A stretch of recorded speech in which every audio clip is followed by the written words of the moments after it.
ہے کہ دنیا کے معاملے میں اپنے سے کمتر کو دیکھو، اس کا کیا فائدہ ہے کہ تمہارے دل میں ہمیشہ اللہ کا شکر ہوگا۔ اگر تم نے یہ دیکھا کہ بھائی مجھے اللہ نے مثال کے طور پہ 200 گز کا گھر دیا ہے، تو ایسے لوگوں کو دیکھو جن کے پاس 120 گز کا گھر ہے۔ اگر 120 گز کا گھر دیا ہوا ہے تو ایسے لوگوں کو دیکھو جن کے پاس 80 گز کا گھر ہے۔ اگر 80 گز کا گھر دیا ہوا ہے تو ایسے لوگوں کو دیکھو جنہوں نے 80 کے بھی 2 پورشن کیے ہوئے ہیں اور وہ 40 گز میں رہ رہے ہیں۔ تو ہمیشہ تمہارے دل میں شکر آئے گا۔ لیکن ہم کیا دیکھتے ہیں کہ ہمارے پاس اگر 80 گز کا، یار فلاں کے پاس تو 120 گز کا، کتنے مزے میں، اور اگر 120 گز کا ہے تو فلاں تو 200 گز پر ہے، کتنے مزے میں، اور جو 200 گز میں رہتا ہے وہ 400 گز والے کو دیکھتا ہے، یار وہ اتنے مزے میں، میرے پاس گھر تو اس سے آدھا ہے، اور جو 400 گز والا ہے وہ 800 گز والے کو دیکھتا ہے، کہتا ہے یار میرا گھر تو اس سے آدھا ہے، اور جو 800 گز والا ہے وہ 1600 گز والے کو، 2000 گز والے کو دیکھتا ہے، کہتا ہے میرا گھر تو اس سے بہت چھوٹا ہے، اس کا تو لان میرے گھر سے بڑا ہے۔ تو جب یہ صورتحال ہوگی تو اس کی کوئی انتہا بھی نہیں ہے نا کہ آدمی ایک جگہ جا کے رک جائے۔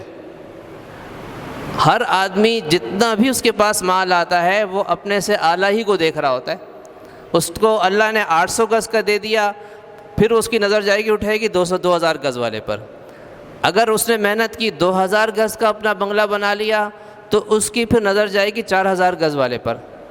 اگر 4000 کا مکان دے دیا تو اس کی نظر جائے گی جس کے پاس 10 ایکڑ کی زمین ہے۔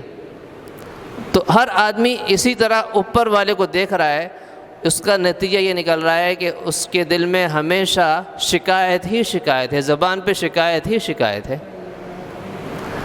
اور شکر کی توفیق نہیں ہو رہی ہے۔ تو اللہ تعالیٰ تو ہمارے بہت بڑے محسن ہیں، اللہ کے اتنے احسانات ہیں کہ اس کا ہم شکر ادا نہیں کر سکتے۔ ان تعدوا نعمت اللہ لا تحصوها، اللہ کی نعمتوں کو شمار کرنا چاہو تو شمار نہیں کر سکتے تم، اتنی ساری نعمتیں ہیں۔ ایک آدمی، اس کے دونوں ٹانگیں بھی موجود نہیں تھیں، اس کے دونوں ہاتھ بھی کٹے ہوئے تھے، اور اس کی اس کا جسم تھا اس پر برص کی بیماری تھی۔ تو کسی نے حضرت عمر رضی اللہ عنہ سے اس شخص کو دیکھ کر پوچھا، کیا اللہ تعالیٰ اس سے بھی اپنی نعمتوں کا سوال کرے گا جس کے پاس بظاہر کچھ بھی نظر نہیں آ رہا ہے، سب کچھ ہی تو مٹا ہوا ہے؟ تو حضرت عمر رضی اللہ عنہ نے فرمایا کہ دیکھو اب بھی اس کے پاس اتنی بڑی نعمت ہے کہ جس کی کوئی قیمت ادا نہیں کر سکتا، کہ اللہ تعالیٰ اس کے پیٹ میں غذا پہنچانے کا اللہ نے ایک نظام رکھا ہوا ہے، اور اس کا نکلنے کا نظام بھی رکھا ہوا ہے۔ تو یہی اتنی بڑی نعمت ہے کہ جس کی کوئی قیمت نہیں ہے۔